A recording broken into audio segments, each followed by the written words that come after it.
Muy buenas tardes, sean todos bienvenidos al Seminario Permanente de Investigación Fray Antonio Alcalde, Orden de Predicadores.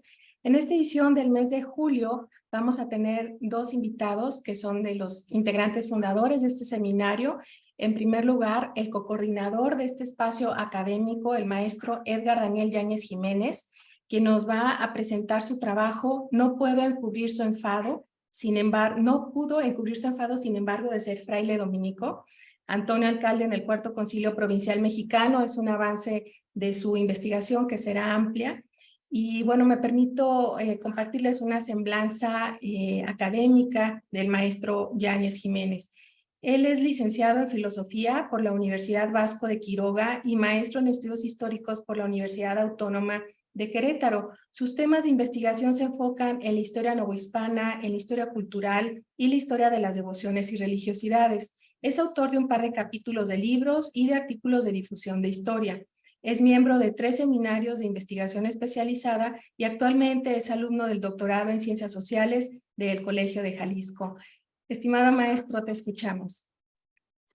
¿Qué tal? Buenas tardes, espero que se me escuche bien porque olvidé mis audífonos, así es que estoy aquí en el salón precisamente donde tomo las clases del doctorado. Bien, voy a empezar a compartir pantalla.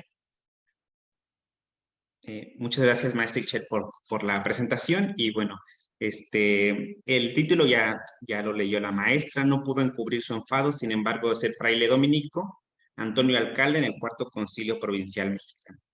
Voy a tratar de leer mi participación para ceñirme al tiempo. Bueno, hice cronómetro en la mañana y me pasó como con 1 o 2 minutos. El lunes 15 de julio de 1771, en la sesión 110 del Cuarto Concilio Provincial Mexicano, leyeron sus dictámenes 3 consultores teólogos respecto de si era pecado de incesto los actos carnales de los indios ultra secundi gradum, es decir, en el 2º grado, y en qué grado podrían casarse sin incurrir en dicho pecado. Gregorio Omaña y Agustín Río de Loza, clérigos, y Fray Jerónimo Camps, dominico, fueron los consultores que leyeron su dictamen. El primero negó que hubiera en ello pecado, y el segundo afirmó que sí se incurría en pecado. Por su parte, el fraile dominico refutó la defensa de Antonio de Río de Loza. El autor del diario titulado Extracto Compendioso de las Actas del Concilio anotó al respecto, abro cita: el parecer de Camps, aunque en realidad estaba muy bueno, pero como estuvo tan demasiado difuso, fastidió al auditorio y en especial al señor de Yucatán, que no pudo encubrir su enfado, sin embargo, de ser fraile dominico, y dijo que no había cosa que no se pudiese decir en pocas palabras. Fin de la cita. Contextuando el hecho, es que el señor de Yucatán era Antonio Alcalde, y que tanto él como el consultor Jerónimo Camps eran frailes dominicos. Por eso, al diarista le sorprende que Alcalde haya expresado su enfado y referir lo largo de la exposición de Camps, que otro testimonio afirma que duró más de 1:30, y por eso señala, sin embargo, de ser fraile dominico. Con este hecho y con esta expresión titulo mi participación de hoy para señalar que el obispo dominico fue un obispo que, como cualquier otro, era persona y que tenía pasiones, que como muchos podría ser querido pero también repudiado, que podía compaginar con algunos y con otros no, que no era ilustrado como se quiere tildar a varios obispos, que sí eran apasionados sin duda, pero no por ello recargados a un único bando. Pues suponer que todo obispo y personaje que se preocupó por mejorar los contextos de sus sedes episcopales, ya por eso son ilustrados como si siguieran un programa intelectual y hasta cierto punto condicionando su agencia y capacidad de tomar decisión. Al respecto no discutiré por ahora. El concilio fue una reunión donde las pasiones afloraron. Hubo enfrentamientos cara a cara, por un lado, entre la autoridad real representada por el asistente y la autoridad eclesiástica en el sínodo de obispos. Enfrentamientos entre obispos protagonizadas por Lorenzana contra Fabián y Fuero. Antonio Alcalde comúnmente estuvo de acuerdo con el obispo de Puebla frente al arzobispo, pero casi todos estuvieron constantemente enfrentándose contra el obispo de Durango, el carmelita José Vicente Díez Bravo, quien en julio fue llamado por el rey por haber sido acusado por sus hermanos obispos. El enojo, las discusiones acaloradas, la burla y el circular de secretos eran el pan de cada día, así como la altanería, la soberbia y las demostraciones de erudición que a veces eran aplaudidas o repudiadas. En este contexto, fundamentado en las fuentes de primera mano, escritos por participantes del concilio, es donde veremos la participación y la forma en que se condujo el obispo dominico Antonio Alcalde y Barriga, entonces obispo de Yucatán, y que a partir de julio se le comenzó a nombrar como obispo de Guadalajara. Claro que las fuentes, en este caso, los diarios, no son un reflejo exacto de lo que transmiten, pero ninguna fuente lo es de cualquier tipo de soporte. Lo que nos queda son estos testimonios y lo que hoy presento es la visión que un diarista nos transmite del concilio y en ella aparece el prelado dominico. Digo que solo de un diario porque aunque se conservan 3 y otros documentos, uno de ellos es el que nos ha legado más información del fraile obispo. Por ser más extenso y detallado, sin embargo, en la medida de lo posible los iré cotejando. Se trata del extracto compendioso de las actas del concilio atribuido a Cayetano Antonio de Torres, que en su atenta lectura he tenido amplia sospecha de que no es su autor, como algunos investigadores lo han afirmado. Por ello, me referiré sobre este diario al autor del extracto, para referirme a ese anónimo, como un mientras, pues aunque tengo algunos argumentos, no es el momento de plantearlos, pero quiero que quede clara mi sospecha a modo de hipótesis. El año pasado presenté el proyecto de la participación de los dominicos en el Cuarto Concilio como pretexto para hablar del contexto del mitrado sigalés y propuse una estructura tentativa de acercamiento al tema, que es el que aparece en los primeros 7 enumerados, es lo que propuse el año pasado. Este planteamiento fue tentativo, pues todavía no accedía de manera más completa a los diarios conciliares, de modo que ahora replanteo esta propuesta, y es la propuesta de la derecha. Es necesario hacer la discusión teórica y de método sobre las fuentes y el objeto de estudio, algo que apenas vislumbré el año pasado. En esta ocasión no lo haré, sin embargo, en el trabajo escrito que presentaré al finalizar la investigación necesariamente deberá ser sustentado. El apartado segundo fue lo que ya presenté también la vez pasada, que procurará narrar el itinerario vital de los 3 dominicos partícipes, a saber, Alcalde como obispo, Garrido como el provincial de los dominicos y Jerónimo Camps, como lo mencioné, como teólogo consultor. Sobre el tercer apartado también lo abordé de algún modo el año pasado, así como el cuarto. Quedan pendientes para este caso el sexto y el séptimo. Hoy enfocaré mi exposición en el apartado quinto sobre la participación de alcalde, viendo estas expresiones humanas con las que se manejó en el concilio, siguiendo el diario mencionado.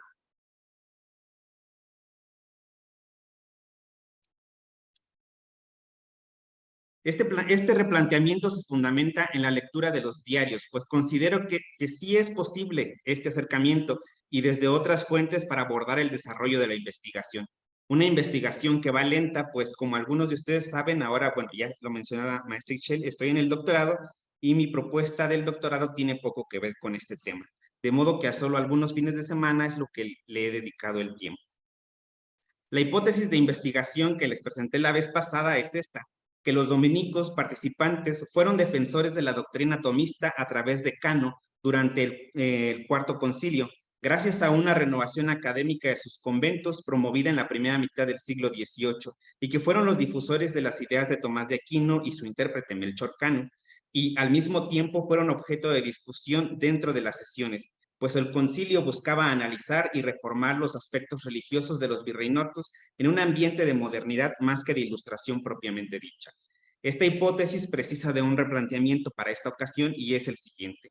El Cuarto Concilio Provincial buscaba analizar y reformar los aspectos religiosos de los virreinatos en un ambiente de modernidad más que de ilustración, cuyos integrantes buscaron por medio de las discusiones conciliares verter sus ideas, marcar sus propias posiciones y entablar límites, de los cuales los dominicos hasta cierto punto formaron un grupo que dotó a las sesiones de matices tomistas y canistas, como los intérpretes del ángel de las escuelas, pero no fueron los únicos, pues hubo muchos prelados que seguían a pie juntillas a la quinate. Sin embargo, hay indicios de que su participación ni fue homogénea en sus ideas, de que entre ellos mismos hubo diferencias y de que en sus ideas no fueron apreciadas por todos, y que el obispo dominico dejó ver un rostro poco conocido, de enojón, chistoso y hasta grosero. Este es el estatus de la hipótesis que planteo para el ensayo y espero el próximo año presentar avances orientados ya a la conclusión. Bien, voy a entrar ya de lleno un poco en la materia. El autor del extracto deja ver su postura respecto a los dominicos y a los jesuitas, así como lo hace frente a los obispos Francisco Lorenzana y Francisco Fabián y Fuero, y de cada uno de los participantes. Pero para el caso me interesa señalar que existe una clara distinción entre su posición sobre los dominicos y los jesuitas, por lo que la lectura de su diario es tomada con cierta reserva. Pero a causa de no tener otras fuentes, en la medida de lo posible, lo confrontaré con otros diarios y algunos documentos. De modo que nos presenta un rostro del obispo dominico que se confronta con el que suelen presentar sus panegiristas. Es decir, que aquí vemos un alcalde distinto al alcalde que conocemos en sus panegíricos, sobre todo en los sermones y en de sus biógrafos. Pero algo deja de traslucir del posible genio y actitudes del prelado. Ciertamente, el extracto describe a los dominicos en general como pretenciosos, al suponer tener la verdad, y que eran apasionados con sus autores, como venían de un movimiento renovador del tomismo, leyendo la obra directa del Aquinante y teniendo nuevas lecturas como la de Melchor Cano y Concina, por mencionar algunos, pero sobre todo del primero, Cano, al punto que el diarista en su texto afirma que todos los dominicos de su tiempo eran más canistas que tomistas, y en 2 oportunidades señaló que Alcalde defendía a ultranza los autores de su orden. Por ejemplo, el miércoles 22 de mayo, como faltó el asistente real, se leyó el catecismo sobre los 5 sentidos y las potencias del alma que no se habían concluido en otra ocasión. Dice el autor del extracto, abro cita, va a ser una cita larga. Después se siguió a leer la explicación de las 3 virtudes teologales, en que hubo varias disputas ligeras y otra por sí ligerísima, pero que se hizo muy grave por el calor de los ánimos y por detenerse obstinadamente en expresiones de muy poca consideración. Las disputas ligeras nacieron del genio tomistísimo del señor de Yucatán, que parece no ha leído más que sus libros dominicanos, y con cualquier explicación que no sea muy arreglada a ellas, se alebresta muchísimo. Así lo hizo con la explicación del hábito de fe, tomada de San Agustín, bona qualitas mentis, etc. Porque diciendo la explicación castellana del catecismo, que es buena cualidad del alma, reparó en esta última vez por la sentencia tomística de la distinción real de la alma y sus potencias. El obispo de Puebla le rebatió. Lo otro en que reparó fue en que se dijese que la voluntad coopera a la gracia por la otra opinión tomística, de que gratia es tota ratio alliendi, pero su reparo no fue atendido ni lo podía hacer sin contravenir al concilio de Trento. Fin de la cita. Bueno, las expresiones en latín, sobre todo la segunda que toma Alcalde, es una cita que estuve buscando en Tomás de Aquino y no es una cita de Tomás de Aquino. Entonces aquí de algún modo estuvo tergiversando a mismo Tomás de Aquino. Y de hecho es una cita del autor dominico Daniel Concina, que la utiliza Daniel Concina, pero en el sentido contrario en que la usa Alcalde en esta discusión. Se disputaron otros temas ese día relacionados con la caridad y la bienaventuranza, pero afirma el diarista que cuando parecía calmarse, no supo con qué centellita se volvió a encender. Y por fin, cito, la disputa pasó a ser cólera y dijo el señor metropolitano, Lorenzana, dando fin violento a la ascensión, consulatur divine tome, y otro día se resolverá, es decir, que se consulte a Santo Tomás de Aquino. Por lo que la sesión terminó violentamente y con enojo. Las pasiones afloraban en las sesiones. Los obispos como humanos defendían sus posturas, atacaban y argumentaban otras, e inclusive el mismo autor del diario deja entrever su propia postura y suele hacer señalamientos, no solo para Alcalde, sino para casi todos, sobre sus argumentos, pero específicamente de este obispo, dijo en algún momento que sus opiniones eran argumentos fuera de camino, intentando no solo evidenciar la debilidad de sus expresiones, sino en otro momento inclusive evidenciando sus contradicciones, porque al parecer Alcalde solía demostrar una opinión, pero terminaba votando a favor de la contraria. Alcalde, al ser dominico, solía defender todo en favor de su orden, aunque a veces parece no estaba tan de acuerdo con sus hermanos de hábito, ya los presentes o los pasados. Por ejemplo, el jueves 18 de julio se retomó el tema sobre quién es el ministro en el sacramento del matrimonio. Hubo posiciones contrarias. Algunos opinaron que la pareja eran los ministros y otros que el sacerdote lo era. Tras intervenir obispos, teólogos y religiosos, resolvieron que los párrocos y doctrineros hicieran lo que manda el ritual del sacramento para evitar problemas. Pero intervino el padre Marín, comisario de la Orden de los Camilos, fundamentado en los dominicos Tomás de Aquino y Melchor Cano, de los que extrajo una sentencia que dice: las palabras del sacerdote no son de la esencia del sacramento, sino solamente sacramentales. Y que esta sentencia la estudió primero en Daniel Concina, otro teólogo dominico. Entonces, abro cita, dice el diarista. Enardecida, otra vez la disputa, dijo el señor de Puebla que si lo profiriese en Roma, la condenarían. Después que la disputa se volvió a encender, dijo dos cosas el señor de Yucatán, ambas bien notables. La primera, que Concina comparado con el cardenal Gotti es lo mismo que un sumulista comparado con un maestro. La segunda, que él estimaba mucho y veneraba a Cano por ser de su misma religión, pero que había prorrumpido en muchas arrogancias como eran estas. Y cita algunas frases en latín de Concina. ¿Qué es esto? Dijo, ni quién pueda sufrir estas cosas. Como Cano, entre muchas cosas malas que tiene, como son en realidad su arrogancia, crítica mordaz que ha hecho y está haciendo tanto daño y su demasiada soberbia y amor propio, tiene otras muchas excelentes y entre estas son las principales su perspicuidad, latinidad, energía y elegancia de estilo. No le ha de gustar al señor de Yucatán, que nunca parece ha leído más ni ha afinado su gusto, sino con libros puramente escolásticos.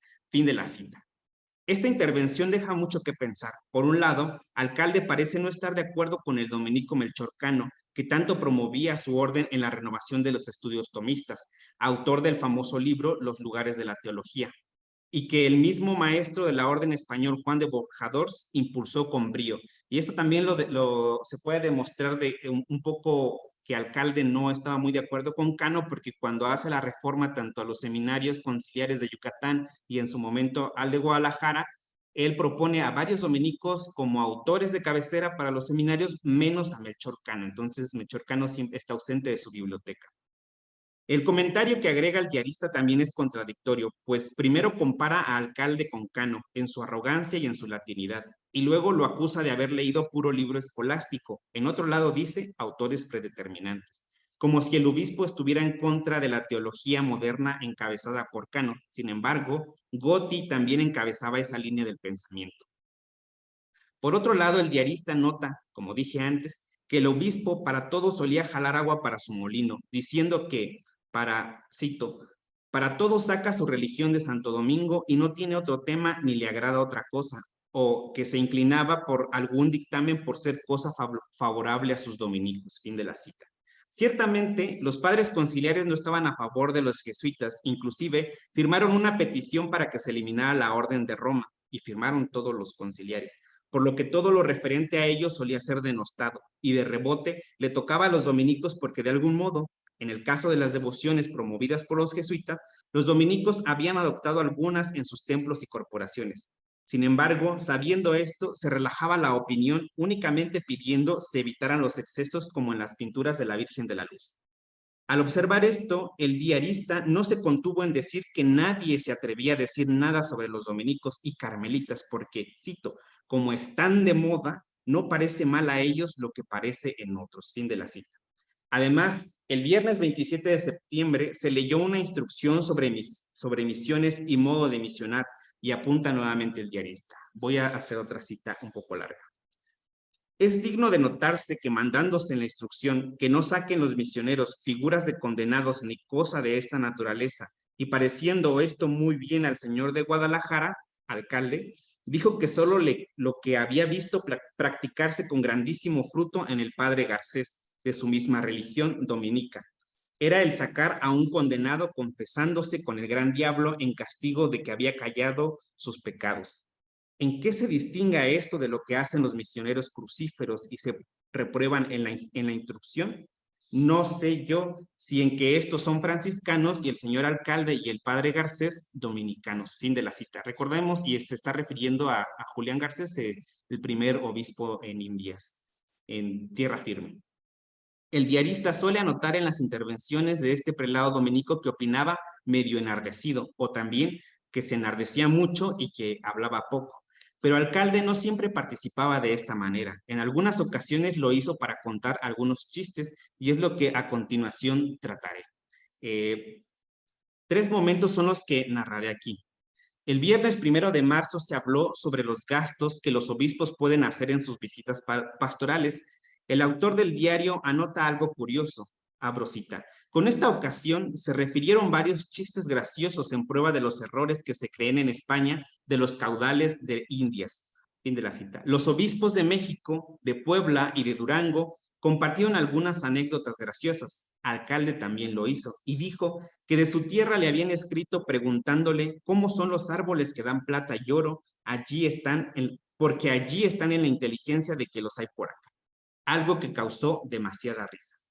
El jueves 20 de junio, al versar sobre la veneración de santos y reliquias, se habló de los sermones de la pasión que se hacían por la noche, algo que había sido prohibido por el Tercer Concilio Provincial Mexicano, y se habló del sermón del descendimiento que se hacía en el convento de Santo Domingo, en el que se hacían, decían algunos, mucho abuso, porque por el mucho gentío solía haber muchas mujeres y se iban desde temprano a coger lugar y que allí se quedaban inclusive a comer.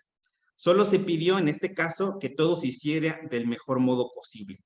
Y agrega el diarista que de aquí se contaron algunos abusos y chistes al respecto, de los cuales solo mencionaba algunos.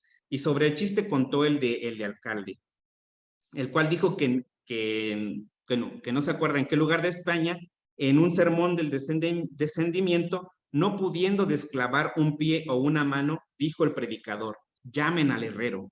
Después de haberlo buscado un rato, vinieron con el mensaje delante del púlpito y gritaron al predicador, no aparece el herrero. Y dice el diarista, y no sé en lo que paró. El jueves 4 de julio, a falta del asistente real, se tocó el tema del catecismo mayor, y al hablar sobre las postrimerías, específicamente del juicio universal y la gloria, el teólogo agustino, el padre Bouza, creía que la gloria era accidental y no sustancial, y apunta el diarista que en esta sesión pasó el chiste de que, explicando el señor de Yucatán la gloria accidental contra lo que decía Bouza, dijo que esta era teología tan rancia como el tocino de Galicia. Estas anécdotas merecen ser estudiadas y contextuadas, pues, aunque son las únicas sobre Alcalde, el diario describe otras que se dijeron en diversos momentos y circunstancias, de las guasas que entre los mismos prelados se hacían o se decían, y en este sentido aportar un poco a la historia del humor. Y para ir concluyendo, sobre la participación de Alcalde, que, bueno, hasta ahorita lo que he podido localizar en este diario y cotejando con los otros diarios, es que, bueno, al menos al parecer sí había una intención de muchas veces sobreponer su verdad o su postura, su crítica, y cuando no era atendido, pues él se enojaba muchísimo. E inclusive llegó en algún momento a enfrentarse con el mismo asistente real, cuando el asistente real puso en duda de que si el concilio tenía ciertos derechos y autoridades, y el mismo alcalde dijo que si eso no era cierto, él mismo daba su sangre, ¿no? Entonces, en algunos momentos se llegó a mostrar de esa manera. Sin embargo, con lo que quiero dejar en claro es que es una visión de estos documentos que pues tienen que ser leídos con mucho cuidado, y hasta ahorita lo que pude hacer es, y por lo que presenté, pues es una parte más heurística, ¿no? La recopilación de datos, porque todavía hace falta sistematizarlos. Tengo que mencionarles que también aparecen qué opinaba Alcalde respecto de los indios, y al menos el diarista no lo deja muy bien parado, porque Alcalde decía que pues, si apenas llegaban a ser bestias con algo de razón, o otras opiniones también, pues la postura sobre los jesuitas, qué opinaba sobre los jesuitas, y en algún momento, pues aunque medio los defiende en algún momento contra Fabián y Foro, porque Fabián y Foro fue el que realmente hizo la propuesta de que los jesuitas se eliminara su orden desde Roma, esta carta que firman los obispos. Alcalde, aunque trata de defenderlos, al final de cuentas termina firmando y apostando porque se deshaga la orden, ¿no? Obviamente que todo esto va en función de las circunstancias del concilio, porque entre otras cosas los diarios también dejan ver cómo se secreteaban cosas los obispos, cómo fuera de las sesiones se iban y se visitaban para también llegar a ciertos acuerdos, ¿no? Como el caso que sucede con el obispo de Durango que mencioné, que el rey lo manda a llamar porque todos los obispos escriben una carta al rey acusándolo. No dicen de qué, los diarios no dicen de qué, habría que ver cuáles fueron esas acusaciones que sus mismos hermanos obispos hicieron contra este carmelita de Durango. Lo curioso es que, pues, como dice el diarista, al parecer los carmelitas sean intocables, al menos el obispo sí. Y por otro lado también pues se deja ahí, por ejemplo, la participación del obispo de Oaxaca, el cual pues tuvo muy poca, o al menos este diario deja ver muy poca participación. También el alcalde tenía opiniones para todo sobre la riqueza, los bienes, como sabemos, él era una persona, al menos lo que se nos ha transmitido a través de su biografía, que era una persona muy pobre y creo que al menos en ese discurso sí compagina con lo que él opina en el cuarto concilio.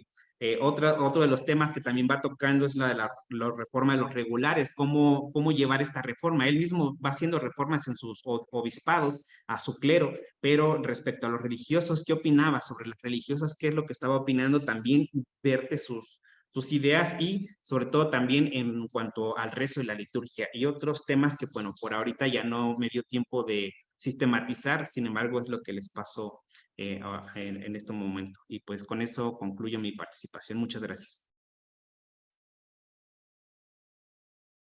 Muchas gracias, maestro Edgar Daniel Yáñez. Creo que es un importante paso, una gran aportación a la historiografía alcaldiana. Definitivamente es una fuente que no se había trabajado de esta manera y bueno, estaremos esperando también con mucha emoción los avances que nos puedas ir proporcionando sobre estos diarios, ¿no? Y el Cuarto Concilio Provincial Mexicano en el que participó Fray Antonio Alcalde. En fin, bueno, ahora le cederemos paso al padre Tomás de Híjar Ornelas, que presenta también hoy su aportación a este seminario, sin antes recordarle que estamos transmitiendo en Facebook y que atenderemos a sus comentarios y también a sus preguntas. Como saben, en la dinámica de este seminario, al terminar las dos ponencias de nuestros integrantes, se abre campo a este diálogo, a este intercambio de ideas y también a propuestas para los propios ponentes. Bueno, me permito a continuación entonces presentar al padre Tomás de Híjar Ornelas. Él es licenciado en Derecho y en Filosofía, así como en Teología también. Es presbítero del clero de Guadalajara, profesor investigador honorario del Colegio de Jalisco, con posgrado en Historia de la Iglesia en América. Forma parte de la Asociación Musical Francisco Godínez Morales y de la Asociación Cultural Domingo Lobato Bañales, del Seminario de Cultura Mexicana y también de la Benemérita Sociedad de Geografía y Estadística. El padre Tomás de Híjar ha sido condecorado con el Premio Ciudad de Guadalajara, que es el máximo reconocimiento que otorga la capital jalisciense. Él es cronista de la Arquidiócesis de Guadalajara y director del Boletín Eclesiástico de la misma. En esta tarde nos presentará el tema Huellas de un dominico mitrado en la diócesis de Yucatán entre 1761 y 1772. La correspondencia oficial del obispo alcalde al clero yucateco. Creo que también con este tema hará hallazgos, nos compartirá los hallazgos en fuentes primarias. Y bueno, estimado padre Tomás, le cederemos la voz.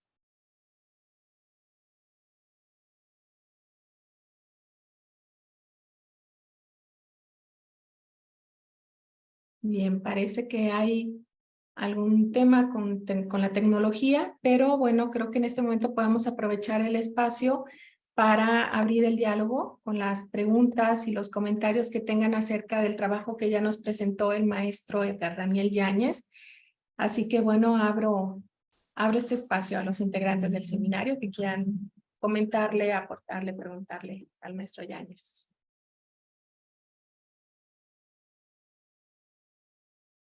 No sé si, maestro, quieras agregar algo más. A mí me gustaría conocer acerca de la metodología que utilizaste para este trabajo. Gracias, maestra. Sí, comentar que cuando me topé con el diario que se encuentra, el manuscrito que se encuentra aquí en la biblioteca pública, fue cuando me di cuenta que existían estos diarios, ¿no? Y resulta que Luisa Sagino ya los había publicado. pero cuando los anduve buscando en la biblioteca del colegio, lamentablemente no se encontraba. Entonces, me lo hicieron llegar a través de un préstamo interbibliotecario, pero pues la consulta, como pueden saber, es un libro muy voluminoso y bueno, entonces no tuve como el acceso desde un primer momento. Entonces lo que presenté el año pasado no fue realmente lo de los diarios, sino que fue esta primera pesquisa sobre las trayectorias de los tres frailes dominicos y un poco sobre el pensamiento de Cano y Tomás de Aquino. Y lo que se había dicho en torno a dos sermones con lo del concilio y con relación a Fray Antonio Alcalde como asistente al cuarto concilio. Pero gracias a una amiga, y quiero aprovechar precisamente este espacio para agradecerle, ya se lo he agradecido a la maestra Mireya Gaitán, que me regaló, me obsequió el libro. Fue un regalo muy bueno para mí porque pues ponerme a leer, cuando empecé a leer los diarios, sobre todo cuando que es el más amplio, el de atribuido a Cayetano de Torres, pues me di cuenta que, bueno, leerlo de corrido pues era interesante. Sin embargo, cuando quise leer otro diario, pues también era como que me iba perdiendo mi barra. Entonces lo que empecé a hacer fue leerlos a la par, los tres diarios. Los otros dos son más pequeños, sin embargo, creo que son muy interesantes y de ese modo es como también pude tener un poco el cotejo, ¿no? Porque la misma Luisa Sagino en su introducción, cuando habla de alcalde, dice que alcalde participó y que todos lo escuchaban y lo obedecían porque pues era el decano, ¿no? De hecho, en algún momento así le llaman el decano del concilio, ¿no? Y el mismo diarista se burla de ello, dice, porque pues el más antiguo es otro, no es él, dice solamente por su edad. Entonces, bueno, en ese caso, Luisa Sagino parece ser que en su lectura le faltó al menos esta otra parte crítica de los autores. Sin embargo, creo que tampoco en su introducción era como la intención de hacerlo de cada obispo, porque fueron muchos participantes. Y bueno, también ver lo que fui haciendo fue este cotejo y además que hay otros documentos que también iban mencionando. El mismo asistente real enviaba cada mes aproximadamente un informe al virrey para que le hiciera llegar al rey sobre lo que había pasado y hacía resúmenes, ¿no? Y a veces de repente ahí también este asistente deja ver como las intenciones, bueno, él lo matiza un poco más que los diarios, pero sin embargo sí se puede ver ello, ¿no? Sobre todo que cuando empecé a leerlo y encontré las participaciones de alcalde a veces un poco duras, ¿no? Y que no era el único, o sea, ahorita hablo de él porque es el caso del tema, ¿no? Pero si vemos a Francisco Lorenzana o a Fabián y Fuero, que era muy, él sí, me lo imagino, ¿no? Cómo se arrebataba, ¿no? Enojado y en algunas ocasiones dice que casi se salía, ¿no? Molesto. Igual Lorenzana, también hubo momentos en que Lorenzana se salió casi molesto, ¿no? Pero creo que era muy curioso porque es como estar dándoles un seguimiento día con día respecto a este primer diario. Y un segundo diario, que ese sí tiene autor, que era el que iba en representación del obispo de Michoacán, Vicente Antonio de los Ríos, iba en representación del obispo Tagle. Él sí escribe un diario, lamentablemente está incompleto. Y este diario de Vicente Antonio de los Ríos, como no es anónimo, él sí va diciendo, y en la tarde fui y salí, y el obispo fulano me invitó y fui, y me estaba diciendo que qué me dijo el otro obispo. Entonces, hay toda una situación de vida cotidiana de fuera del mismo concilio y de qué es lo que se estaba manejando. Y todavía falta mucha cabeza o me falta mucho tiempo y cabeza para poder como enlazar todas estas redes cotidianas de dentro y fuera de los debates conciliares, ¿no? Hay un caso una guasa que le hacen al alcalde, de la cual no platiqué ahorita, pero que cuando van a hacer la fiesta de Santo Tomás al convento, ahí Lorenzana le dice al autor del diario que le cuente algo al alcalde, ¿no? Para hacerlo reír y como para hacerlo enojar también. Entonces, alcalde, bueno, pues sí responde, ¿no? Y todos pues terminan como riéndose y así, pero creo que en este caso todavía me falta acercarme más a la parte teórica para fundamentarlo muy bien sobre lo que es la vida cotidiana y de toda esta parte de cómo también se van manifestando las intenciones y los sentimientos, ¿no? El humor, por ejemplo, se me hizo muy curioso que cada vez que el diarista iba a mencionar algo decía chiste y le pone así chiste, entonces, o algo gracioso, ¿no? O algo curioso. Y de repente también las mismas opiniones, porque parece ser que, bueno, no parece ser, todos los obispos eran peninsulares. Y obviamente la mayoría de los participantes que no tenían voto eran criollos. Y este autor, o al menos los tres autores de los diarios, son criollos, y si van diciendo también como cuál es su postura como criollos, dicen, es que ellos no entienden, ¿no? Hay un caso cuando el padre Jerónimo Camps, que a pesar de que sí es español, pero él ya había vivido en México y había tenido una experiencia con las doctrinas, él dice que, bueno, en la confesión las mujeres solían hablarle de tú al confesor y que eso no causaba ningún problema, pero todos los obispos se escandalizaron, ¿no? De cómo es posible que se hable de tú, ¿no? Y hasta el alcalde sale ahí también con un chiste medio mofa, dice, ay, pues ahora resulta que todo confesor que se habla de tú termina siendo prior, ¿no? Entonces, hay un poco este jaloneo diario, ¿no? De estos personajes más allá o fuera de la predicación, fuera de su obra, porque también no con ello quiero decir que alcalde no haya sido una persona y todos estos obispos hayan sido personas que hayan hecho un trabajo con una línea de reformar pues sí, su diócesis o aportar o de construir en beneficio de, ¿no? Lo podemos ver y por eso, yo creo que por eso ahí es donde a veces se presta o se malinterpreta esta parte de obispos ilustrados. Creo que no es el mote que les queda a estos obispos, son obispos que están en el día, inclusive contradicen a muchos ilustrados, están en contra. Y es bien raro porque también un artículo se me fue el nombre de la autora, que habla de los debates conciliares, y ahí dice que hay dos grupos, uno de los tradicionalistas y otro de los modernos, y a los modernos los clasifica como ilustrados. Sin embargo, cuando yo estoy leyendo los diarios, no se ven esos dos grupos realmente. O sea, algunos opinan por un lado, a veces por otro. Uno pensaría que el más regalista es Lorenzana, cuando el que termina siendo más regalista es Fabián y Fuero, y junto a él, alcalde, ¿no? Y por ejemplo, el menos regalista, que yo creo que por eso es el que acusa, es el obispo de Durango, y por eso yo creo que lo acusan, ¿no? Entonces todavía falta mucho el análisis de estos documentos y me falta tiempo.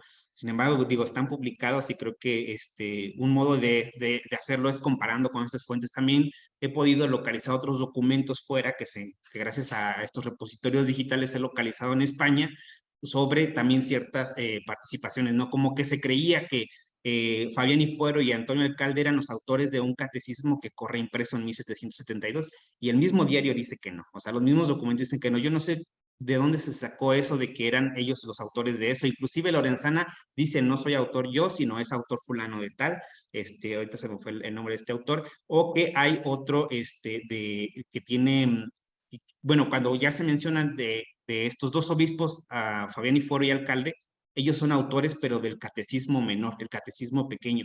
Se supone que se iba a imprimir porque hay una carta que le manda Lorenzana a Sánchez de Tagle para decirle, oiga, suelte el dinero para mandar a imprimir este otro catecismo.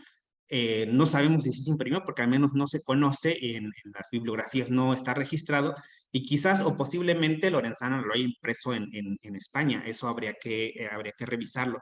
Pero también esto nos sacaría de muchas dudas. Bueno, al menos ya con la lectura que he hecho, puedo decir que Alcalde y Fabián y Fuero no son los autores del catecismo mayor, sino de un catecismo menor, del cual pues ahorita se encuentra desconocido. Entonces, bueno, es lo que quería compartir. No sé si hay algo que quieran comentar. Muchas gracias, maestro. Sin duda, estos diarios son fuentes muy ricas que nos permiten trabajarlas desde distintos enfoques, como tú mencionas, desde la vida cotidiana, por ejemplo, que a ti te interesa, pero también puede ser desde el análisis del discurso. En fin, hay muchos enfoques, y también algo que me llama la atención y que te felicito es esta parte de entenderlos como humanos y simplemente como hombres de su tiempo, ¿no? Quizás sin etiquetas, y en ese sentido también me permito dar lectura a lo que nos ha escrito la doctora Lilia Vallardo, también integrante de este seminario. Ella te felicita, maestro, considera que tu ponencia es muy interesante, y ella dice, me parece importante la diferenciación que hace entre ilustración y modernidad. Me gustaría pedirle si abunda más al respecto, la diferencia entre ambas. Muy interesante su interpretación y precisión respecto a que no era un obispo ilustrado. Igualmente, la maestra Lupita Candelas menciona que hay un artículo de David Carvajal López, él es investigador de la Universidad de Guadalajara en Culagos, que también mantiene la postura del maestro Edgar Yáñez, pero orienta su investigación al obispo Cabañas. No sé si quieras hacer algún comentario al respecto, maestro. Sí, seré breve, ya el padre Tomás Guijar ya se pudo conectar. Respecto a la diferencia entre lo que es ilustración y lo que es modernidad, modernidad es un concepto que utilizan los mismos obispos, lo que se utiliza en la misma época, inclusive desde el siglo XVII, aunque se dice más ser moderno, ¿no? Y con ese concepto pues se decía ser de la época, ¿no? O sea, no estar atrás. Inclusive el mismo diarista, el supuesto autor Cayetano, bueno, que yo digo que no es, él mismo refiere esta distinción, ¿no? entre los escolásticos, inclusive él llama escolásticos, a diferencia de los modernos, ¿no? Dice, los que son autores modernos. Él parece ser que va más a favor de estos otros autores que están buscando un análisis de la realidad, ¿no? Como proyectistas del momento, para tener hacia un futuro, ¿no? En ese sentido de buscar algo. En cuanto a lo ilustrado, es un concepto muy tardío que nace en la filosofía alemana, sobre todo, y francesa, y que, aunque la filosofía alemana en Kant tiene un significado distinto, ¿no? Que es más bien una actitud de desentenderse la tradición para pensar por sí mismo, ¿no? Entonces, creo que el concepto de ilustración que ha tejido y que de algún modo se ha argumentado para estudios, sobre todo de estas latitudes, pues creo que queda muy fuera porque de algún modo también lo argumenta Roger Chartier para la Francia del siglo XVIII, cuando él pregunta, ¿no? Porque Robert Darnton dice que la Revolución Francesa fue producto de la Ilustración, y Robert Darnton dice, a ver, ¿cómo? Primero fue la Ilustración y luego vino la, la, la, la revolución. Y de hecho, en uno de sus libros, Roger Chartier dice, ¿los libros hacen revoluciones? Esa es la gran pregunta que hace, porque es el fundamento de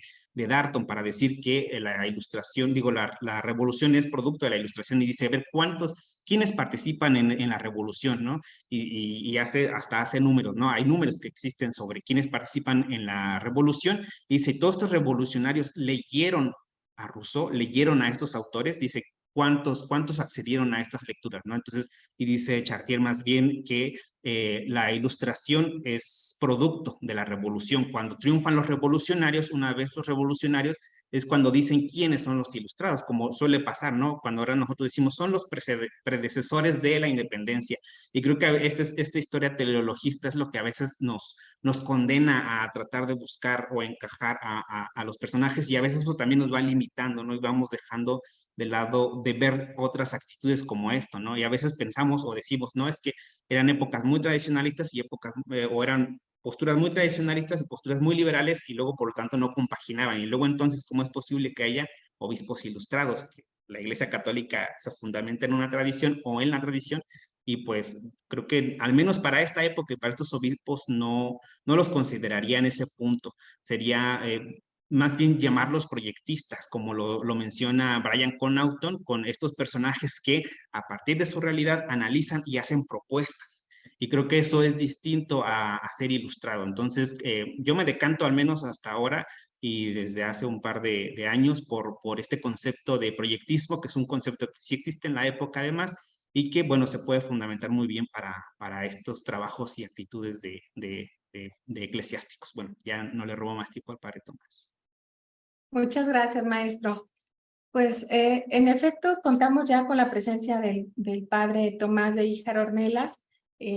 Como ya hice lectura de su semblanza, creo que podemos pasar directamente a escucharlo con su ponencia Huellas de un dominico mitrado en la diócesis de Yucatán entre 1761 y 1772, la correspondencia oficial del obispo alcalde al clero yucateco. Estimado padre, lo escuchamos. Su micrófono, padre, por favor. Perdón. Muchas gracias a la maestra Michelle Ruiz Anguiano por su acogida en esta sesión segunda del año, a don Daniel Yáñez, que me antecedió para presentarnos este estudio que viene a ser el complemento de lo que yo pretendo mostrarles, porque si por un lado Fray Antonio participó como decano del Cuarto Concilio Provincial en la capital del Virreinato de la Nueva España, por otro, llevaba consigo el bagaje de haber sido obispo desde 10 años antes de una de las iglesias particulares de los confines de la Arquidiócesis de México y de donde va a pasar luego a la de Guadalajara, de manera que lo suyo va a ser como un enroque singularísimo.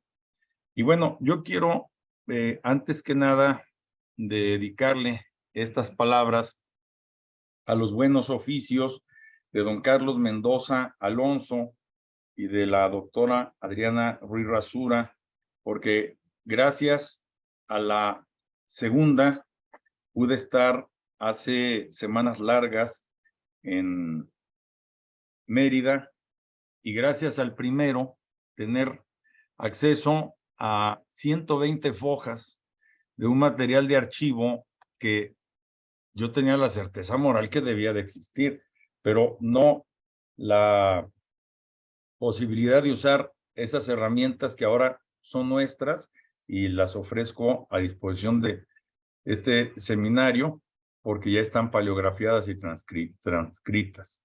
Se trata de los documentos que Fray Antonio Alcalde dirigió a su clero durante los 10 años de su episcopado yucateco y que se conservan ahora en el archivo histórico de esa iglesia particular a cargo de don Héctor Cárdenas, de don Carlos Mendoza Alonso, como lo mencioné. Don Héctor Cárdenas es el presbítero del clero de Michoacán, del clero de Yucatán, que estuvo a nuestro lado en esta interesante expedición cultural que propició un concierto y una efeméride en la que ahora mismo no me detengo para pasar ya a mi tema y exponerles de este mundo de información. Son 49 documentos, repito, que están a disposición de este seminario. Para quienes quieran ahondar más, voy a presentarles 17 respecto a lo que como obispo de Yucatán, alcalde, dedicó a su clero, y me voy a detener en 4 de ellos por considerarlos como clave para entender.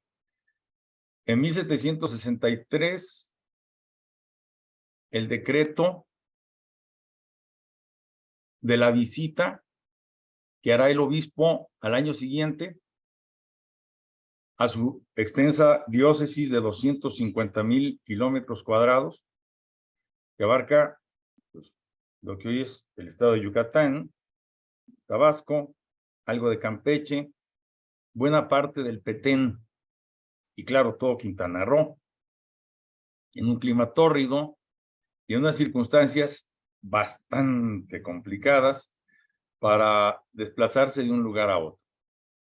El segundo documento es la Carta Pastoral de 1767, en la que Fray Antonio Alcalde, sin decirlo, asume las consecuencias de la expulsión de los jesuitas que en número de 9 atendían en Yucatán la única escuela de educación media y media superior, pues en esa inmensidad de territorio. El siguiente documento derivado o como a consecuencia de esto último, son el énfasis y la insistencia con que el obispo alcalde pregona la necesidad de que los indios vagos, aun cuando vivan en rancherías, se congreguen en pueblos reconocidos como tales y no vivan a sus expensas y sin gobierno. Algo interesante respecto a lo que al final de cuentas será como la palestra de este mitrado, todavía en un territorio donde congregar naturales dispersos, como en los tiempos de la primera evangelización del siglo XVI, sigue en activo.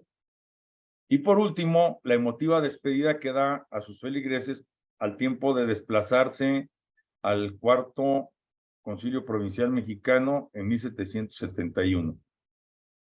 Bien, si me permiten, voy a irles presentando estos 17 documentos para abordar luego los 4 a los que hice referencia. ¿Por qué elegí 17? Bueno, pues porque mi pretensión se reduce a mostrarles una visión panorámica de lo que hacía un mitrado en este tiempo respecto a la doble función que ciertamente tenía, porque quien lo había presentado al Papa era el rey. Y aunque no venía como funcionario del rey, sino como ministro de la Iglesia, pues tenía que colar sus acciones y sus decisiones por el embudo o el filtro del Consejo de Indias y de los nexos que ciertamente mantenían los clérigos y los obispos con el soberano en cuanto representante del Papa para las cuestiones temporales de la Iglesia en sus dominios. Y bueno, pues ya llegaré al punto en el que mencione esto de la expulsión de los jesuitas de 1767, ¿no? De junio de 1767. Bien, el primero de estos documentos, les menciono los de los que juzgué o encontré más relevantes y por orden de aparición, el del 6 de noviembre de 1761, real cédula en la que el rey hizo saber un informe acerca de los excesos cometidos por los receptores de cruzada en los repartimientos y manda a los curas seculares irregulares que saquen una copia de este trasunto. Como me estoy dirigiendo a una audiencia selecta, no veo necesario paralizar mi relatoría explicando lo que personas neófitas o profanas en estas cuestiones pues no tienen por qué conocer. Entonces, sigo adelante. 15 de enero de 1763, el doctor Buenaventura Monreal hace saber al clero de Yucatán la facultad que se les concede para el uso de la censura en las recaudaciones con las personas capaces de ellas y la del apremio por prisiones con las incapaces, mediando como debe ser el auxilio secular. Me detuve y seleccioné este documento cuando ya Fray Antonio es obispo de Yucatán, pero no ha tomado posesión de su ministerio. Eso será hasta el 1 de agosto de ese año. Fray Antonio, a principios de 1763, se está embarcando en Cádiz, va a llegar a Cartagena de Indias a finales de febrero, esperar el tiempo necesario para que lo consagre el obispo de Cartagena y luego desplazarse por agua y luego por tierra hasta arribar a su diócesis en la fecha que ya mencioné. Interesante, digo, este documento que ya circula con la autoridad de Fray Antonio Alcalde, porque se está previendo una cualidad que va a ser característica de nuestro obispo en los restantes años de su gestión como mitrado, y es la administración puntual y cabal de los recursos. Fray Antonio va a ser un obispo celoso de que los administradores cumplan su función y existan tanto medios de control como medios de apremio para saber que en los diezmatorios lo que se recibe de parte de los obligados a ello corresponda a lo que ingresa a las arcas de la haceduría del obispado. Quizá aquí convenga que les mencione que al final de cuentas, la Iglesia en este tiempo recibe la 10ª parte de los frutos de la tierra y del ganado para hacerse cargo de la educación y de la asistencia social y hospitalaria. El diezmo en estos momentos es todavía una justificación a lo que desde el siglo XVI se usó como pretexto para ensanchar los dominios del trono español en el macizo continental americano, a diferencia de lo que había sucedido de forma atropellada y atrabiliaria en el Caribe. Y bueno, cómo no, desde luego, también un argumento o pretexto para convalidar desde el altar lo que el trono gestionaba con los criterios que ya en este tiempo hemos calificado como ilustrados, término que seguirá saliendo siempre, dada la temporalidad en la que nuestro personaje fue gestor activo en la Nueva España, en la última fase de la dominación española. El documento del 22 de febrero de 1763, en la que el gobernador de la Mitra, don Agustín Francisco de Echano, notifica al clero de Yucatán que todos los párrocos deben tener en ese momento actualizada la matrícula del número de indios e indias de cada pueblo. Menciono esto de indios e indias, como ahora se usa, porque también se usaba así en ese tiempo, y no deja de ser interesante, si recuerdan, por lo que se refiere a los repartimientos de indios y a los indios laboríos. Tampoco me detengo en explicar algo que ustedes conocen bien. El documento del 12 de noviembre de 1763, que es el primero, que ya firma Fray Antonio Alcalde como obispo de Yucatán residiendo en Yucatán, donde les hace saber que nada más comenzando 1764 hará la visita pastoral y en ese contexto les pide algunas cosas que para nosotros resultarían novedosas, muy en el espíritu del Concilio de Trento, o al modo como sabemos se condujo Santo Toribio de Mogrovejo en su dilatadísima diócesis del Perú, o como lo hizo San Carlos Borromeo, según las cuentas incluso que hace de ello Alejandro Manzoni en su novela Los novios. Digo, Fray Antonio en esta carta pastoral modélica dice cosas como así: prohíbo a vuestras mercedes, se refiere al clero, pena de 100 pesos aplicados a las fábricas de sus iglesias, respectivamente, que dispongan o permitan disponer para mi recibimiento compañías formadas de soldados, salvas y otros militares, entre pitos, danzas, toros, convites, ni algún otro entrenamiento profano, ni para mi persona u otra alguna de mi familia puedan gastar aguardiente, ni otro algún género, en poca ni en mucha cantidad, o por ser esto de mal ejemplo y mullaje no del fin de la visita, en la que solo se ha de atender a la corrección de las costumbres y consuelo espiritual de los súbditos. Lo noveno, prohíbo severamente a vuestras mercedes el que pongan a persona alguna de guarda en las puertas por donde se haya de entrar a verme, por deber estar a todos patente para que puedan entrar libremente y sin temor alguno a hablarme los indios pusilánimes.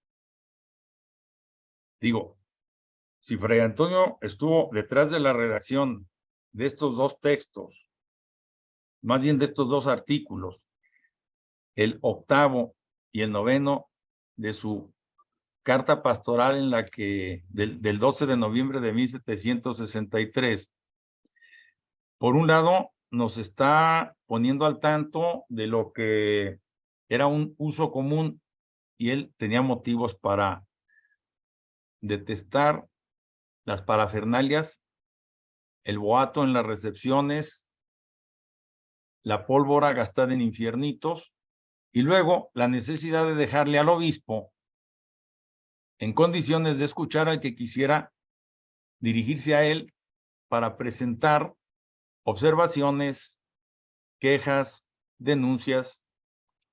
Bien. Me paso al documento, solo estoy haciendo la relación ya he comentado uno de los 4 que me interesa mucho presentarles. El documento del 11 de noviembre de 1764. Este es muy interesante porque no les he dicho que en el archivo histórico de la Arquidiócesis de Yucatán, en Concal, estudié gracias a las facilidades que para ello tuve merced a los buenos oficios de don Carlos Mendoza Alonso, 2 libros de mandatos de 2 parroquias distintas, la de Maxcanú y la de Tikal. Digamos que lo que no aparecía o legible o no estaba en la de Maxcanú, pues pude cotejarlo en el libro de mandatos. Acá entre nosotros se llama libro de gobierno. En el de la parroquia de Tella Ixil, dije equivocadamente Tikal, Tella Ixil. Entonces, Maxcanú, libro de mandatos, Tella Ixil, todo lo que Fray Antonio dirigió a los al clero de Yucatán u otros hicieron en su nombre. Toda vez que Fray Antonio es obispo de Yucatán desde enero de 1762, ¿no? Aunque tome posesión de su oficio hasta el 1 de agosto de 63. Bien, sigo caminando, estoy ya a más de la mitad del recorrido de la presentación de estos, de las piezas de este repositorio que nos permite recrear algo de la estancia del obispo alcalde en su primera iglesia particular antes de pasar a la de Guadalajara. Este documento del 11 de noviembre de 1764, muy cerca ya de haber terminado, no, de estar realizando la visita pastoral. Se llama Razón de la regulación del quinquenio de los diezmos pertenecientes a los curatos de Maxcanú y Becal. Les decía que este documento es muy interesante porque aquí vemos aterrizado lo que el obispo alcalde hace en cada parroquia que visita. Y en esta de Maxcanú vemos cómo revisa los libros de cuentas de la fábrica material y espiritual a cargo de el cura beneficiado, porque Maxcanú no era doctrina de indios. Segundo, los libros de cuentas de cada una de las cofradías establecidas en esa parroquia. Las cofradías en este tiempo, ustedes lo saben, administraban el hospital en los pueblos de indios y también fondos piadosos que las más de las veces servían para facilitar préstamos con réditos mínimos tanto de capitales, de tierras labrantías, como de ganados. Y detrás de estas cofradías, con un propósito asistencial o piadoso, pues las bases de lo que será tanto las instituciones gremiales de tutela y de protección al modo de las cooperativas de consumo, como las fraternidades que habrán de ser como el antecedente remoto de los sindicatos, cofradías. Bien, entonces el obispo revisa, lleva un equipo que es de especialistas en contabilidad, que lo que entra respecto a lo que sale y lo que se debe esté ajustado. Bien. Según yo, digo, esta razón de la regulación del quinquenio de los diezmos del curato de Maxcanú, al que he hecho referencia, nos deja a la vista a ese enorme administrador que fue el obispo alcalde y a un fraile que le acompañó de España y que va a estar a su lado en Guadalajara casi los 20 años de su gestión. Va a morir un poco antes, Fray Rodrigo Alonso, que es un genio de las finanzas y del que casi no sabemos nada. Bueno, sigo. Ahora les menciono, doy un brinco. El 22 de enero de 1766, el obispo de Yucatán, Fray Antonio Alcalde, manda a los señores curas seculares y regulares que entreguen al juez real, al reo, que tomare asilo en la iglesia. Esto, para ustedes que recuerdan bien qué era el derecho de asilo, en este momento, último tercio del siglo XVIII, supone que existe un problema enorme en todos los templos, no solo de Yucatán, a propósito de ese medieval derecho de asilo, merced al cual podemos nosotros recrearlo, imaginarlo. Los templos terminaban siendo posada para infractores que solo por acogerse a esa costumbre no podían ser aprehendidos por las autoridades de seguridad de las comunidades.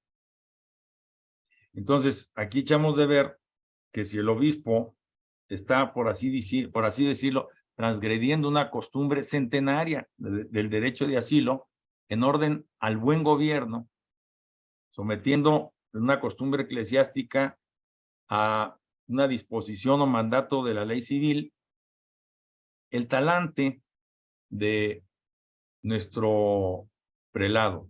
Pero esto es solo una nota. Sigo.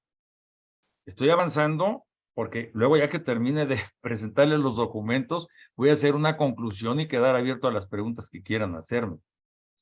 Bien.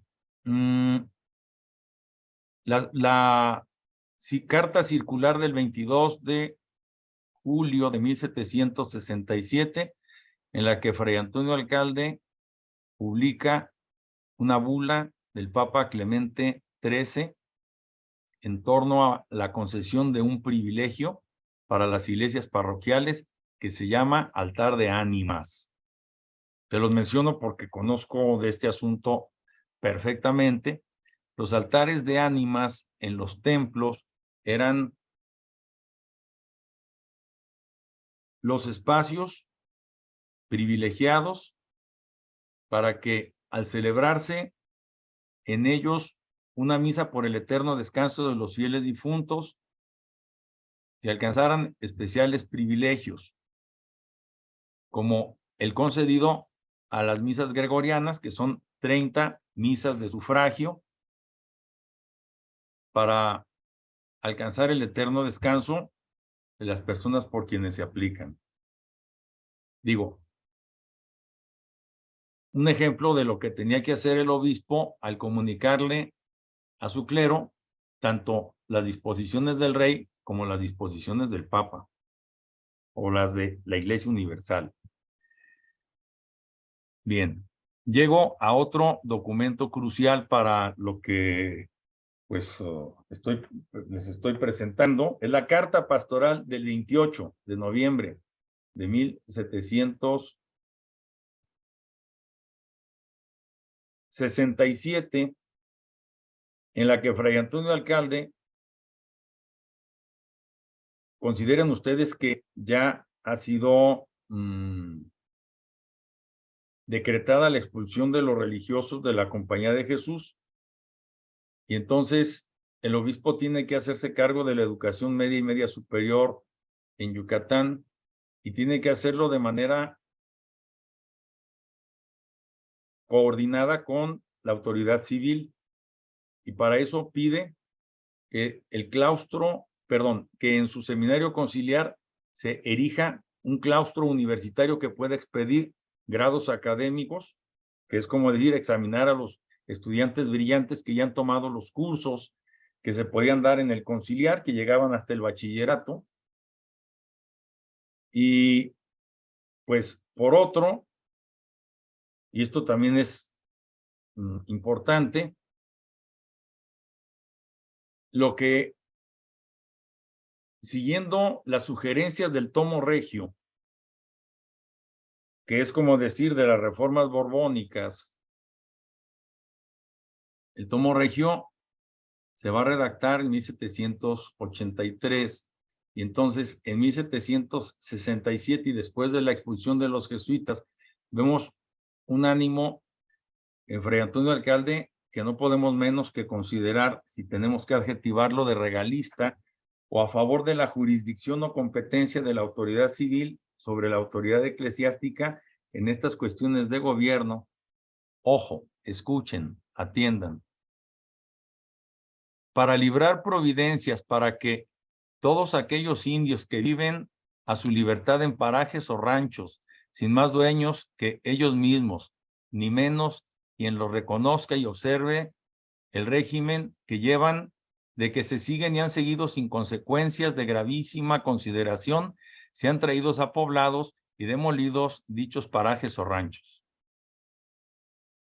A ver, en este documento al que he hecho referencia, el 28 de noviembre de 1767, en su carta pastoral, Fray Antonio Alcalde, después de la expulsión de los jesuitas, sin mencionarlos una sola vez, por un lado, acomete el vacío que han dejado estos religiosos respecto a la educación media y media superior, con esta voluntad suya de dirigir claustro universitario en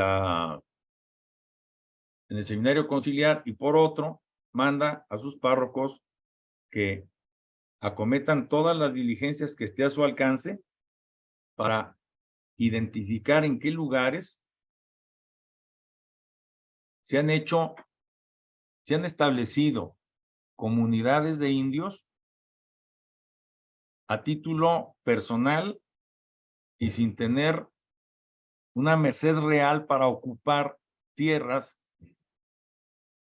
y explotar los recursos naturales y buscar su personal subsistencia sin mayor gobierno que el de ellos mismos. Bien. Estoy ya tocando la recta final. No quiero agotar la paciencia de ustedes. Algo muy interesante que ya lo verán si consultan este fondo, es el documento del 4 de marzo de 1770. El obispo Alcalde utilizó en sus comunicados oficiales la lengua maya. Y evidentemente, tanto para propósitos administrativos y de buen gobierno, como para cuestiones relacionadas con circunstancias de administración eclesiástica, bueno, el maya era la lengua franca en esa comarca dilatadísima de 250,000 kilómetros cuadrados. Bueno, a ver, voy a omitirles ya. El documento del 16 de octubre de 1770, en el que el gobernador de la Mitra en Yucatán, don Agustín Francisco de Echano, es deán de la catedral, no es gobernador si no está el obispo, si sale de visita pastoral o se ausenta por una causa justa como era la de pues pasar a la Ciudad de México. Oigan, para llegar de Yucatán, de Mérida a la Ciudad de México a fines del siglo XVIII, había que hacer un viaje de casi 6 meses, ¿eh? Primero por tierra, luego por agua, otra vez por tierra. Es una travesía enorme. Y más que la distancia, que es muy grande,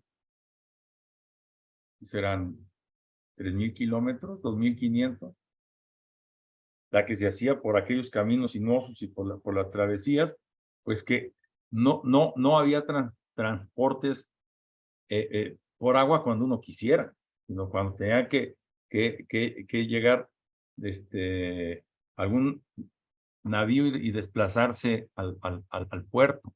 No eran rutas fijas, sino esporádicas, y podía pasar mucho tiempo. Bueno, entonces se notifica al clero y a los feligreses el 16 de octubre de 1770 que el obispo se tiene que ausentar para tomar parte en las sesiones del Cuarto Concilio Provincial Mexicano, en los términos en los que ya nos lo platicó don Edgar, que me antecedió en el uso de la palabra.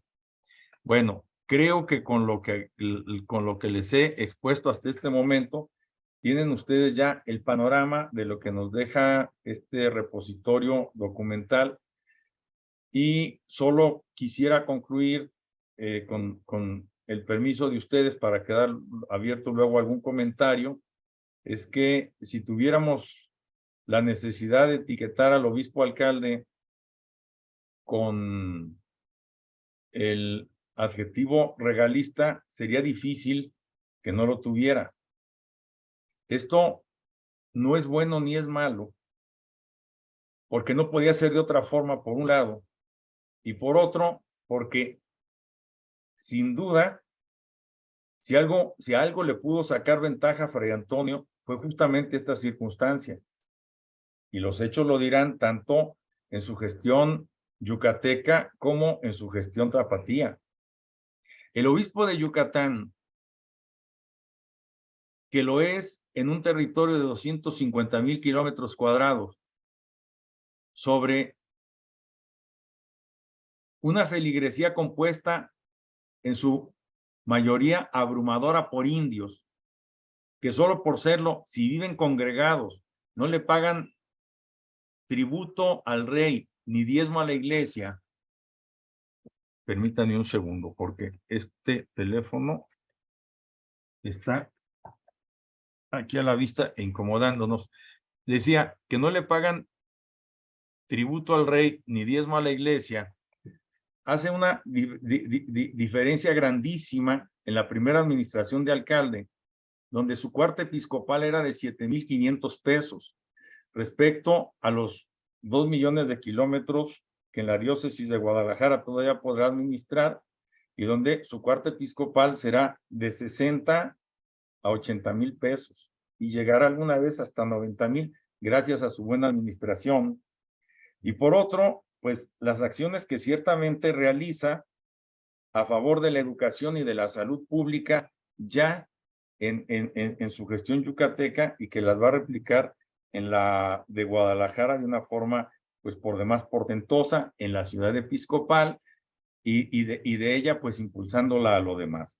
Pues eso es lo que quería platicar con ustedes respecto a estos documentos, y agradezco la participación que se me da en este foro, y les amenazo que cuando la maestra Ixchel me invite, quisiera hacer un estudio respecto a la carta pastoral, que es como el eco o respuesta de alcalde a la expulsión de los jesuitas en su territorio. Nadie la ha analizado, es muy rica, tiene muchos elementos que ofrecernos para nuestra interpretación, porque si el obispo alcalde también, por un lado, pudiera ser calificado como regalista, híjole, tendríamos que decir, ¿estuvo de acuerdo en la expulsión de los jesuitas? Sí. Bueno, gracias. Muchas gracias, padre. Los agradecidos somos nosotros por tener su participación y que usted esté integrado en este seminario desde sus inicios.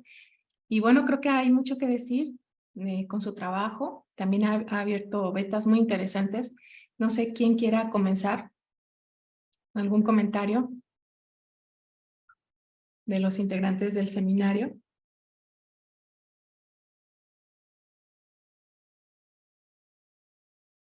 Padre, ¿estos documentos dónde se pueden consultar? Mire, yo los tengo digitalizados y usted también en cuanto se los comparte en un archivo.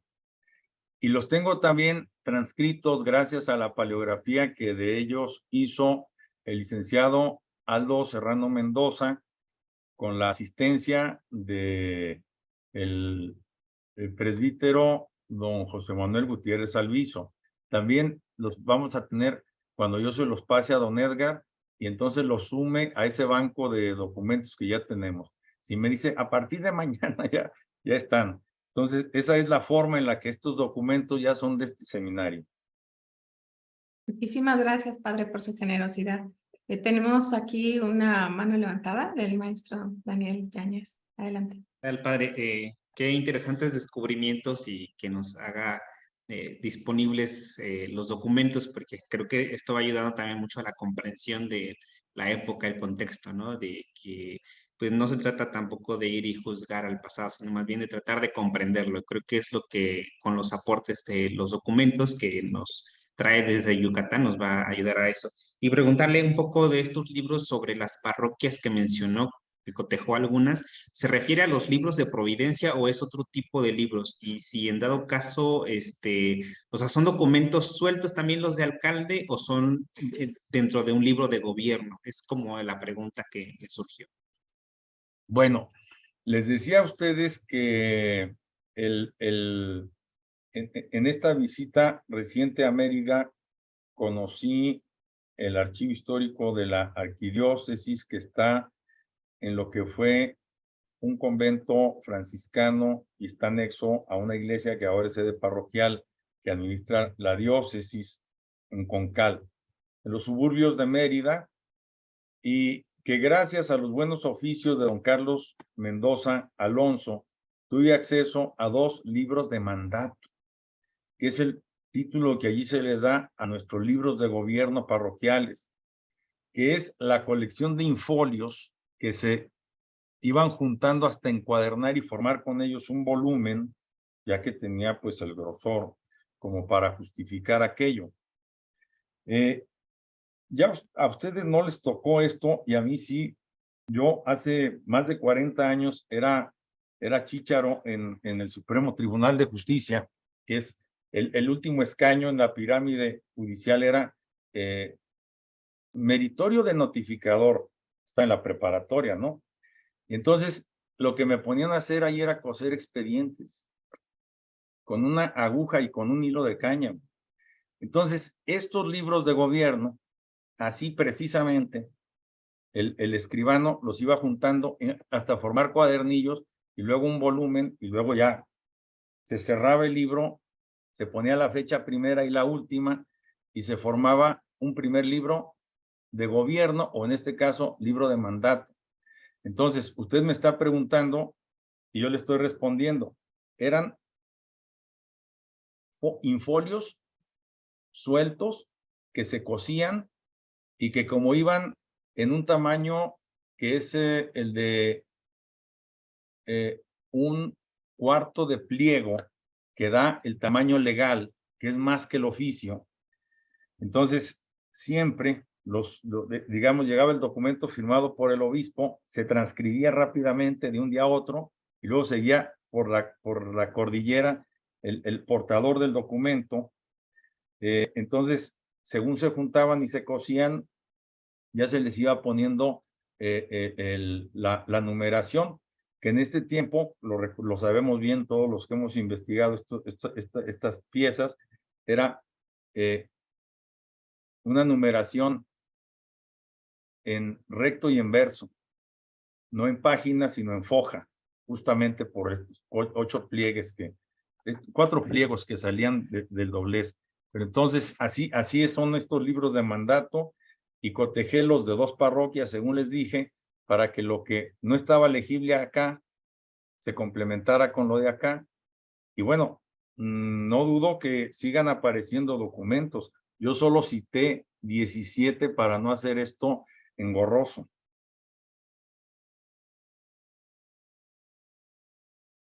Muchas gracias, padre. No sé si alguien más quiera hacer alguna pregunta, comentario, sugerencia.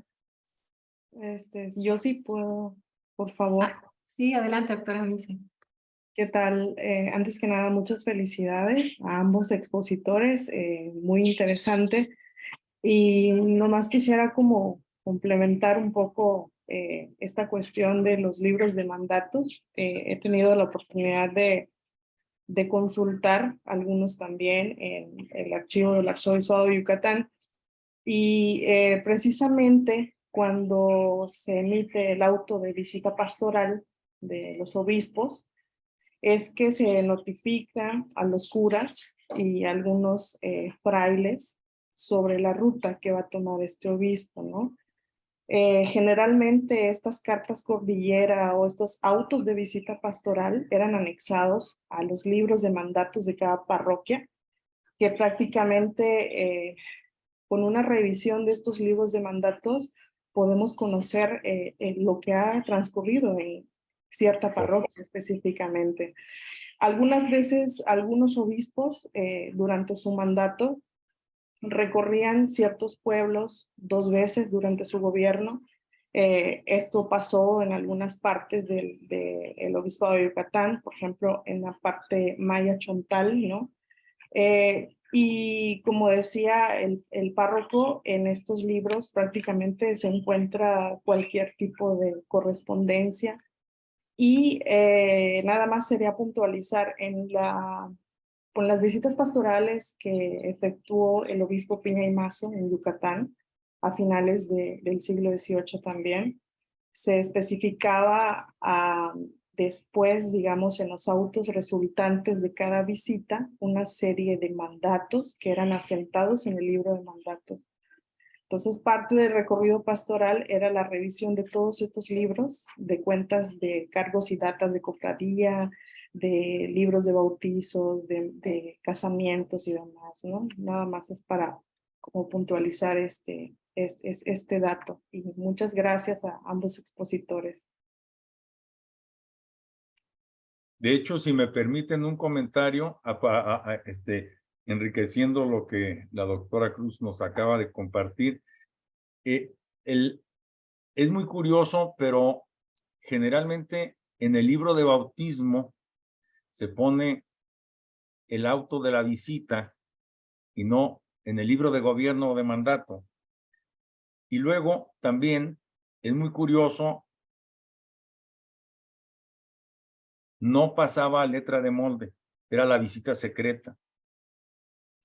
Y era pues de cuestiones sin duda que ameritaban que esa información se manejara de forma muy discreta. Podemos figurarnos lo que se nos venga encima, ¿no?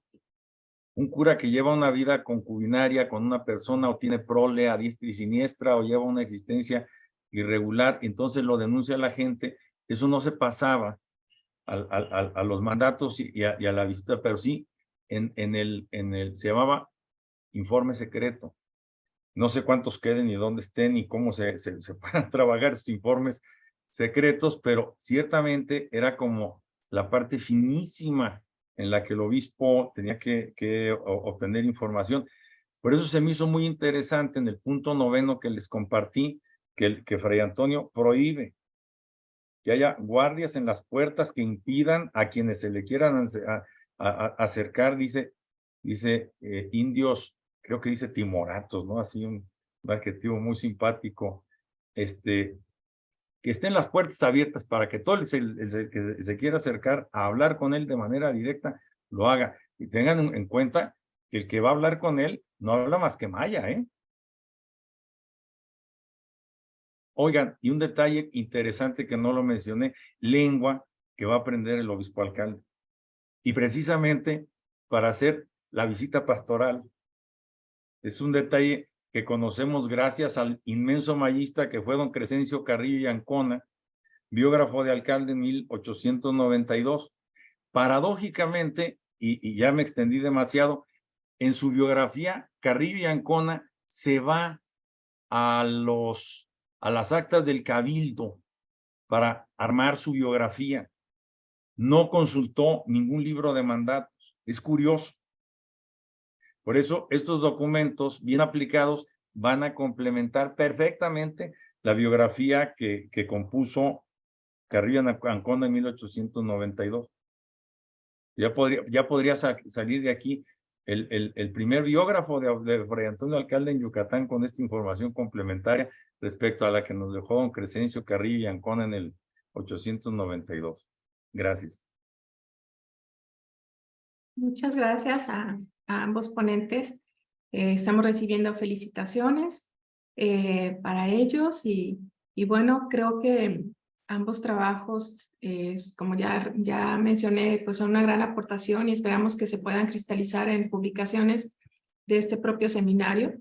Así que estaremos muy atentos. Si ustedes tienen el interés de enviar sus trabajos, pues por supuesto nosotros haremos lo procedente aquí en el Colegio de Jalisco. Y bueno, si no hay otro comentario más, me gustaría invitarlos a todos los que nos están siguiendo a la próxima sesión que se llevará a cabo el día 18 de agosto, en la cual participarán el doctor Sergio Francisco Rosas y el doctor William Elis Plata. Esta sesión, por interés de algunos seguidores, sobre todo del grupo de amigos de Fray Antonio Alcalde, se llevará a cabo de manera híbrida, es decir, tendremos acondicionado un espacio en el colegio para recibirles de manera presencial y haremos la transmisión también de manera virtual. Pues muchas gracias a todos, ha sido un gusto verles y pueden también dejar algunos comentarios en Facebook a quienes nos siguen por esa vía y les daremos la atención que corresponde. Muchas gracias y nos vemos pronto. Chao. Muchas gracias a todos. Hasta luego. Felicidades.